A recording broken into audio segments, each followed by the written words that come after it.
If one man's brave enough to think things can change, everyone will realize things can change. You need to stop him.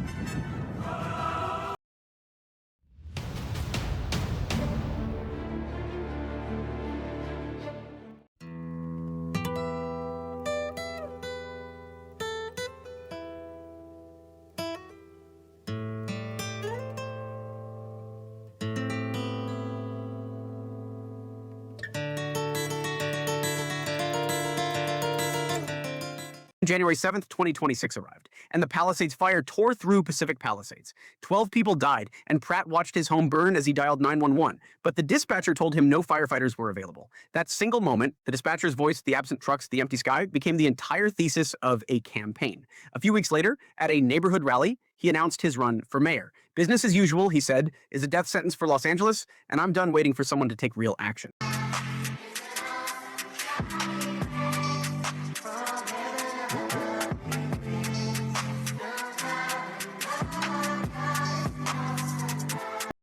It's not my fault the Palisades burned down. Hello? It's not my fault Yo. Pratt's house burned Sup? down. Nothing, P. Just watching the debate highlights, drinking some liberal tears. What's up with you? None. Just watching the debate highlights, thinking of how I can help Los Angeles, drinking some liberal tears. True. It's Spencer Pratt's fault. That his house burned down. Yo, who's that? Yo, pick up the phone! Hello? What's that? Yo, where's JD? Yo, JD! Yo. What's that? Hey, hold on. Hello?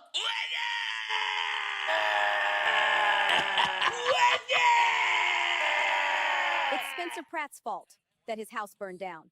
Los Angeles is the safest and cleanest place on earth because of me. So what's up, P? None.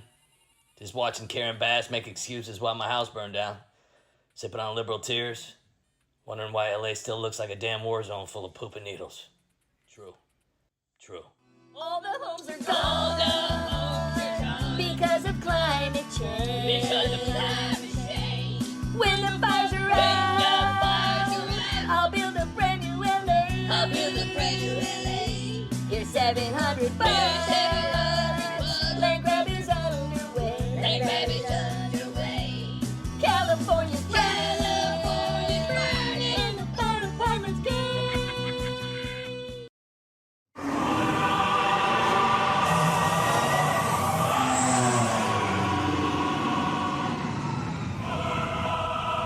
You didn't finish burning the city to the ground in your first term.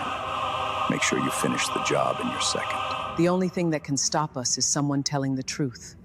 As long as they don't have any hope, the city's ours. I love the block party.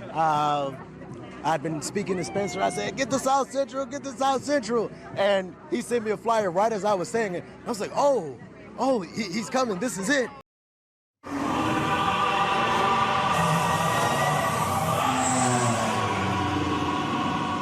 The campaign he built around that thesis looked like nothing the Los Angeles political establishment had ever had to fight. While Karen Bass and City Council member Nithya Raman were buying television time, Pratt was routing his money through a completely different infrastructure. His campaign spent $30,025 on Clipping Culture LLC, a company that describes itself as a viral clipping agency, and $25,000 on Cliphouse Incorporated, a short-form content distribution company with every dollar aimed at manufacturing scroll-stopping moments that would reach audiences his opponents had no mechanism to access. And he did all of that while spending less than most candidates spend on yard signs. The amplification didn't stop at the clipping agencies. Filmmaker Charlie Curran started producing AI-generated videos casting Pratt in cinematic scenarios, battling Bass in a lightsaber duel while Governor Newsom and Kamala Harris scheme in the background or appearing as a Batman figure against a Joker-esque base. Pratt's campaign reposted the videos, and the line between fan content and campaign content dissolved instantly on platforms that don't ask for a disclaimer before sharing. I loved it. I grew up in St. Louis, Missouri, the inner city, and so I couldn't even imagine having something like this. And so this is just beautiful, just to get the community together, just to show people that he's for all of LA, not just some of it, not just parts, but all of LA, that he's going to represent the entire city. We can look back, we can go decades. Candidates avoid cities like this, areas like this. Where I'm from in St. Louis, it was called the State Streets. Politicians avoided the state streets at all costs. And so him coming out, he's showing that I care. he knows exactly what neighborhood this is. That's exactly why he's here. And so that's just, I'm honored to even be here.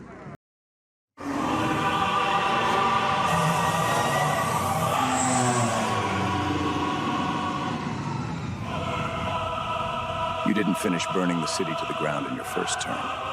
Make sure you finish the job in your second. The only thing that can stop us is someone telling the truth. As long as they don't have any hope, the city's ours.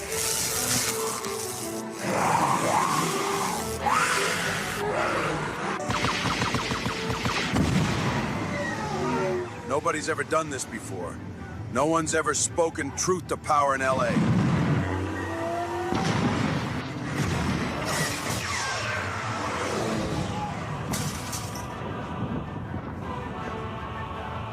If one man's brave enough to think things can change, everyone will realize things can change. You need to stop him. Joining me now is Emmy award-winning journalist and host of Stella News, Stella Escobedo. Stella, Spencer Pratt, is he still an outsider? He seems to be closing the gap very quickly with the incumbent Karen Bass, but I guess she's got all the institutional support behind her. You're right, Rita. Thank you for having me on. I got to tell you, she's got the money. She's got the establishment money, but the brilliance behind Spencer Pratt's campaign is something Los Angeles has not seen. I grew up in Los Angeles. I lived there since I was 9 years old. Los Angeles is unrecognizable. Skid Row, where they have homeless people living in, it was called Skid Row because it's a row. It's 50 blocks now. The homeless industrial complex. I mean, Rita, billions of dollars have been spent to make the homelessness go away, and it's only gotten worse. So the feeling in Los Angeles is, yeah, he's an outsider, meaning he's not establishment, but he was born and raised in Los Angeles, and there is hope because he is talking about the issues that matter to Angelenos the most. And Rita, his home burned in the Palisades. His mother's home burned down. And you know what? It burned down under Karen Bass's watch. The American dream. In America, they say an American dream is when you own a home. That American dream was taken away from him, his young family, his wife, and many other Angelenos. And so he's running on this incredible platform, and the ads are just on fire. I love it. Vote for you, but I'm rooting for you. If I lived in Los Angeles, no question whatsoever, I'd vote for you. Every share from Rogan or a conservative influencer was a free media buy reaching millions of people. The unions decided to fight back and spent $221,000 on a digital attack ad financed by a group called LA Unions opposed to Spencer Pratt for Mayor 2026, including the AFL-CIO. The ad declared that Pratt wanted to hire thousands more police officers rather than social workers, and that he opposed using taxpayer money to build new housing for unhoused residents. Megyn Kelly laughed at it on air, Ben Shapiro mocked it, and Ted Cruz shared it. So the ad went viral in exactly the wrong direction for the people who paid for it. There's a theory that the unions knew exactly what they were doing, that getting Pratt into the runoff against Bass might hand her an easier path in November. Whether that's true or not, a union-financed attack ad became Pratt's best organic content of the spring.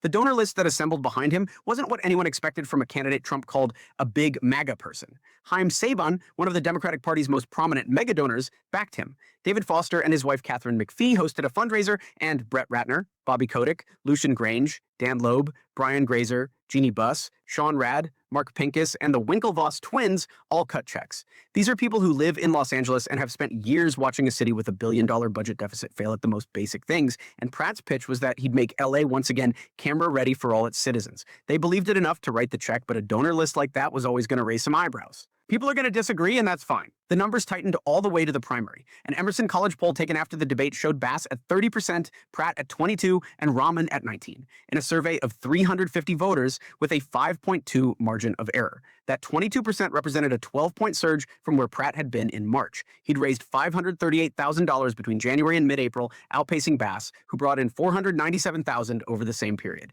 On June 2nd, Los Angeles holds its nonpartisan jungle primary, and if nobody clears 50%, the top two go to a November runoff. And Pratt is positioned to be one of them. What the establishment still hasn't fully answered is the question sitting in every pothole, every darkened streetlight, every tent encampment blocking the path to a school. When a city government fails at the most basic things for long enough, at what point does the electorate stop rewarding the people who failed? Spencer Pratt's answer, assembled from a political science degree that spent a decade in a drawer, from crystals and clipping agencies and a 911 call that went nowhere, is that the point arrives earlier than the political class expects. And when it does, it doesn't look like what they were preparing for. And the answer, it turns out, has been hiding in plain sight the whole time. My main thing is just for Spencer to just keep going, keep spreading your message, keep bringing hope and positivity to the people out here. For the other candidates, you were in office this entire time. Why did you not stop the issues that were happening? Something like in LA, we have black people are 8% of the population, but 35% of the homeless. We have a black mayor in office. Do you not see your people out there suffering? Spencer Pratt wants the suffering to stop. We want the suffering to stop. So that's what today is about. It's showing that we're going to come to the place where people avoid. This is a new Los Angeles. Well, instead of attending the forum, mayoral candidate Spencer Pratt hosted a block party in South LA. NBC4's Alex Rozier has more on Pratt's event and reaction from voters. Since the start of Spencer Pratt's campaign, he's released several viral videos, and he's earned a lot of vocal support from people in places like his home neighborhood, the Pacific Palisades. But some have wondered how he'll do in other parts of town, places like the Valley or Boyle Heights or Crenshaw. Well, today he spent time with voters in South L.A. Oh, you gotta dress like the mayor. I should be swearing my wife on my shirt. Yeah, grilling is the encampment fires we're gonna stop. Pratt didn't take questions from reporters as he spent time with dozens who gathered on 10th near Hyde Park Boulevard. Some political experts wonder if Pratt will only get strong support in LA's wealthiest neighborhoods. But Pratt has said that the city's biggest issues like homelessness, housing and crime matter to all Angelenos. I spoke with a few people in South LA who attended the block party today. I think he'll do well. He seems to care, and he's a very friendly person. You know, he seems to be a very friendly person. So I think he'll do great. He's an innovator. He calls it like he sees it, and he's not afraid to do what is necessary to get things done. With everybody feeling just very frustrated with how Karen has ran the city for the last 4 years, it's time for a change, and the change is Spencer. Pratt's visit in South LA came just hours after President Trump weighed in on his candidacy, and it appeared that the president gave Pratt a bit of an endorsement. I'd like to see him do well. He's a character. I don't know him. I assume he probably supports me. Does he support me? I think so, yeah. I heard he does. I heard he's a big MAGA person. He's doing well. Whether you call that an endorsement or not, a big question tonight is, would a President Trump endorsement hurt or help Pratt's campaign, especially in a very Democratic city like Los Angeles? There's one word that separates you from the other candidates for mayor. Experience, collaboration. I'm sorry, I had to throw in another. A lot of people in this city that like you, that respect you, that voted for you, but they're frustrated. They feel like there hasn't been enough change fast enough in the city, and they're not sure if you're up to the task to take it to the next level. What do you say to those people? Well, what I say is that we have absolutely made progress. I'm frustrated that it hasn't been more.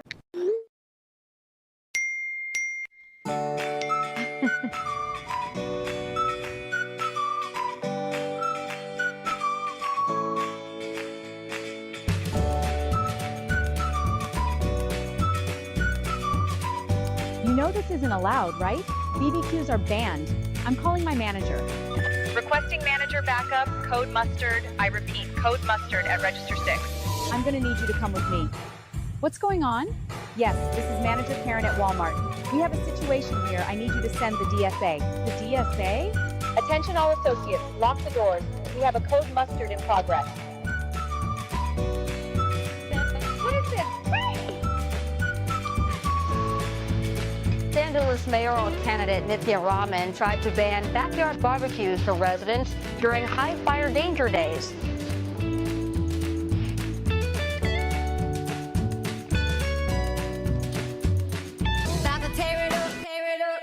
The mayor is the chief executive of the city. The mayor has to change the city to respond to the people's needs.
I met him. He got my number. I got his number. What do you mean you got your number? Yeah, he got my number. You can record me. Hello. I met him at the Plaza Alvera, the Mayor's Day, because the corrupt Karen Bass came after me. I'm an activist. She sent her little goons after me, being unhoused.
Now, Drew Carey has entered a political debate for the LA mayoral race. He's delivered quite a foul-mouthed rant, slamming people planning to vote for Spencer Pratt.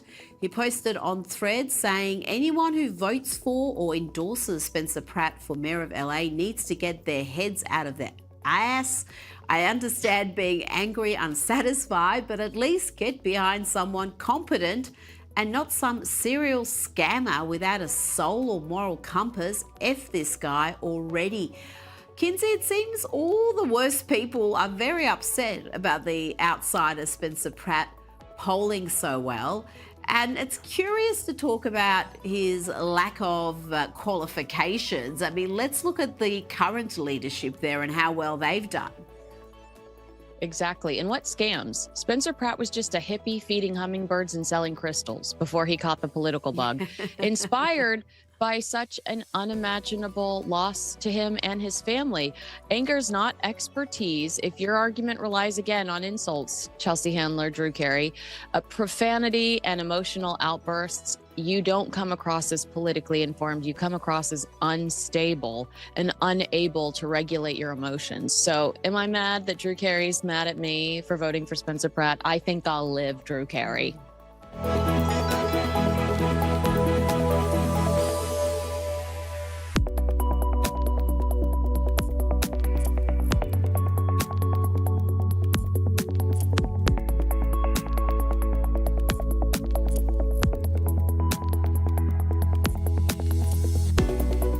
talking about crap, let's check in on Chelsea Handler, the alleged comic, who's very aggravated about Spencer Pratt. Oh, hi. If you're seeing this video, this is a reminder that a straight white male, former reality star that has no previous experience in government should not be a legitimate political candidate. Have we learned anything yet? The bar is on the floor, people, and I need you to jump over it.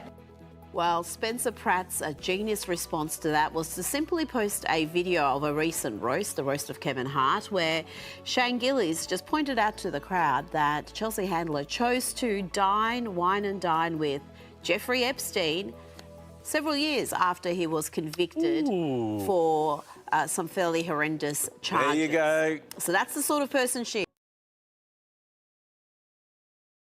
You can't walk past tents, boarded up businesses, drug use, broken sidewalks, and people screaming in the streets. Then, like, after seeing all this stuff, tell residents everything's improving because some spreadsheet in City Hall says so. This is the disconnect that is killing establishment politicians right now. The disconnect is wiping them out. Regular people, they don't care about consultant language anymore. They care about whether they feel safe buying groceries. They care about whether their kids can walk to school without stepping on needles. And the more politicians talk like manufacturing HR managers during a corporate seminar, the more regular people tend to tune them out completely. Now, ladies and gentlemen, this right here, this is the moment where the internet collectively stopped and they said, wait, what are we doing here? Because the footage coming out of Los Angeles looked less like public policy and more like a deleted scene from some kind of like dystopian zombie movie sponsored by taxpayer dollars. Yeah, I mean, you had vans rolling up, handing out pipes, foil, needles, drug kits, right near businesses, near the sidewalks, near schools, and officials are calling this compassion. Compassion? Whose brilliant idea was this? I mean, listen, guys, helping people recover is compassion. Detox is compassion. Treatment is compassion. Helping somebody get off of drugs is compassion. But handing somebody a starter pack while the city collapses around them, that ain't compassion. That is surrender wearing a name tag. And parents watching this were furious. They're furious, absolutely furious, because people are sitting there. They're asking the obvious question that nobody in City Hall wants to answer. How on earth does making addiction easier fix addiction? It just doesn't. You get both pipes. You got it? In your pockets.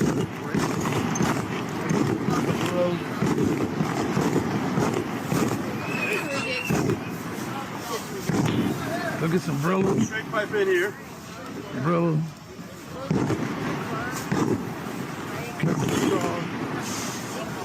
And some aluminum. You got it. All right. Thanks for coming.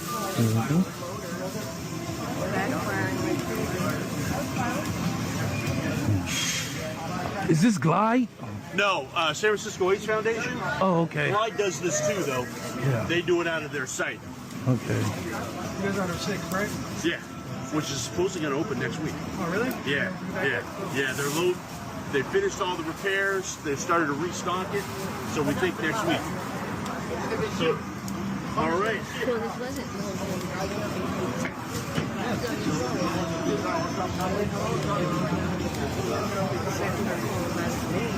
Gabriel, come on up.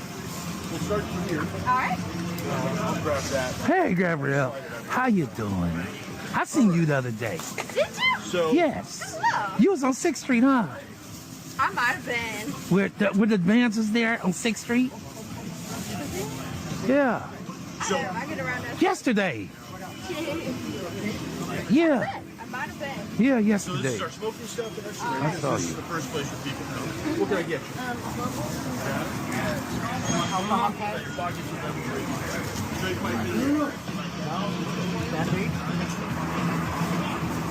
Can I get some cans? We don't have any today. We don't have any. What do you need, love? Cans. Some. Okay. Thank you. You call Thank them you. cans? Yeah. Do you want Oh, yes. I take some of those too. you need any waters, tourniquets? Yes. Waters, tourniquets. You need Yes. about alcohol pads? Oh, these wasn't alcohol pad? No, those are sanitizer. Oh, hand sanitizer. Yeah, that's great. I need those too. Whoa, you gave me the old stock. Let's go. The Hoes on my block got their own area code. The tents on the boulevard stretching down every road. The school's falling apart while the budget disappears. We've been living in this basura for too many years. Taxes going up, but the service is going down. Drugs on the corner and crime all over town. Jobs leaving the city like they catching the next flight. Somebody made this mess and somebody's gotta make it right. We see you, Karen. We see what you did. You left us the basura. Now where did you hit? Say it with me. Say it loud. Everybody say it proud. Basura, basura. Time to take it out. Karen make basura. That is what we shout. Basura, basura. Housing, jobs, and roads. Schools and drugs and homeless. Somebody get basura, basura. This man just took political ads to a whole new level. How much you want to bet there's going to be people all over LA driving around blasting this song? The thing is he wrong? No. But what's your take? Spencer Pratt is standing on a debate stage at Skirball Cultural Center facing the incumbent mayor of Los Angeles, and the moderators from NBC4 and Telemundo are watching him closely for signs of collapse. That's what everyone in the room is waiting for. The man famous for Crystals and reality television drama, the villain from The Hills, is about to speak into a microphone in front of a city that has spent 6 months calling his campaign a publicity stunt. He looks directly at Karen Bass and tells her he holds her personally responsible for the loss of his home, his parents' home, and his entire neighborhood. Not a talking point. A specific accusation from a man who dialed 911 the morning his street burned and was told no firefighters were available. When the online poll came in that night, Spencer Pratt had 88%. Karen Bass had 7%, and Spencer Pratt had a political science degree from USC the whole time. That hit different when I realized it. In December of 2013, Pratt finished his undergraduate degree in political science at USC. He'd left school years earlier when reality television came calling, re-enrolled in 2011, and quietly finished what he started. The credentials sat unused for over a decade while he built a completely different kind of public life. Reality TV villain, Snapchat personality, crystal collector, tabloid fixture, none of it looked like political preparation, but all of it was intensive daily training in one very specific skill: controlling a camera and keeping an audience's attention on you. We're less than a week away from knowing who will advance in the Los Angeles mayoral race, a race that went from sort of boring and meaningless to one of the hottest reality shows on TV, thanks to reality TV star Spencer Pratt's ads. This is where Mayor Bass lives. You notice something? Or here, where Nithya Raman's $3 million mansion sits. They don't have to live in the mess they've created where you live. This is where I live. They let my home burn down. I know what the consequences of failed leadership are. That's why I'm running for mayor. All right, so we are going to figure out whether the buzz around former reality TV star Spencer Pratt is real or just online social media hype. He's received widespread attention for trying to tear down the current establishment. To be fair, the establishment needs to be torn down in Los Angeles. He is now polling neck and neck with current Mayor Karen Bass. The top two go to a runoff in November. In recent weeks, he has gained more and more momentum with the help of AI-generated campaign ads. Spencer Pratt is now filing an ethics complaint against Los Angeles Mayor Karen Bass over this video. He's accusing her of violating California election laws by campaigning near a ballot box. I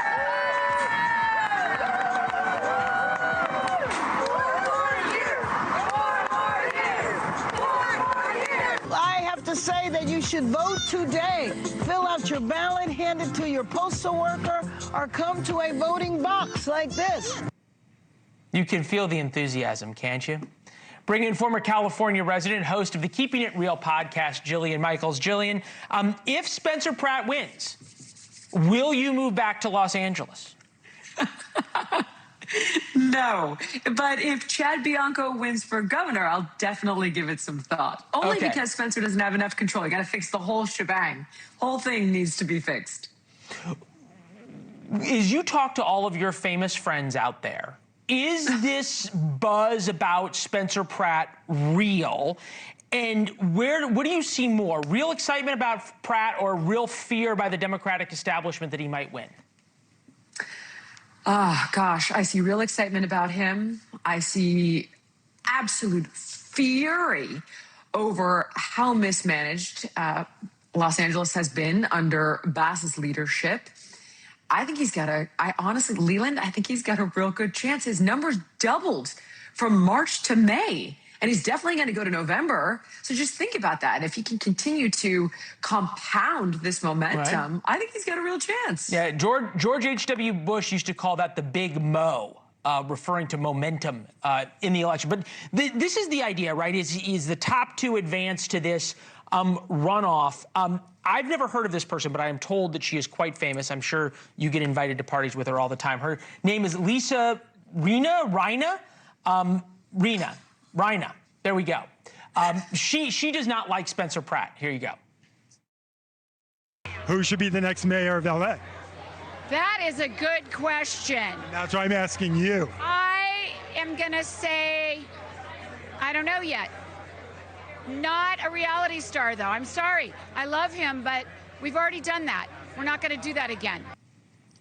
So there's this knock, right, on Pratt that he was a bit of a screw-up during his reality TV years. And he admittedly has some sort of unusual thoughts. He told Vanity Fair, I'm meeting with the Bloods next week. I'm cool with Crips and Bloods. Come on. But listen. He's very Trumpian, right? He's relatable. He speaks directly through the camera to his one day possible constituents. He's an outsider. And at the end of the day, what has Karen Bass's experience afforded California? Not to mention, while he was a reality star, she went to Cuba 14 times and referred to Castro as the commander-in-chief. So She was in Africa when the fires started. The list goes on. Very Trumpian. To quote Trump, I guess there's many in Los Angeles who could say, you know, what do you have to lose by voting for me? In terms of voting for Spencer Pratt. But these are the celebrities backing Pratt. Paris Hilton, Big Sean, never heard of him. Dennis Quaid, David Foster, Catherine McPhee, Kristen Cavallari, Brody Jenner, Leonardo DiCaprio, I have heard of him, and Jamie Foxx. Does that matter in Los Angeles, the celebrity endorsements, or is the rank and file or voters in Los Angeles as angry at the celebrities as they are at the establishment? I don't think it matters. I think people just want a functional city where they're not stepping over needles and human excrement. When he quite literally says it perfectly, when they go to get their matcha, people just want safe spaces for their kids. They want somebody to be tough on crime. They want common sense policies. They want you to fund the fire department. I mean, it's pretty basic, Leland. It's pretty basic. And Bass has just mismanaged all of it. Yeah, especially when you go to get your matcha. I mean, if you can't get your matcha in peace, I don't know how. No matcha, no peace. It's LA. That's the new chant. Lisa Jillian Michaels, thank you very much. Good to see you as well. If Bass ends up facing Pratt one-on-one in November, can a registered Republican win in a city that hasn't elected one since the 1990s? Becomes the only question. Pratt's own description of his donor base is the tell. Democrats are very angry with what happened to Los Angeles. They were fed a bunch of lies by Mayor Bass, who said she was going to literally solve homelessness. So all of the people that put her in office are now behind me. You can dismiss a reality TV star, but it's harder to dismiss $2,700,000 worth of people who already left and want a ticket back in. And deep down, you already had a read on whether that money means something.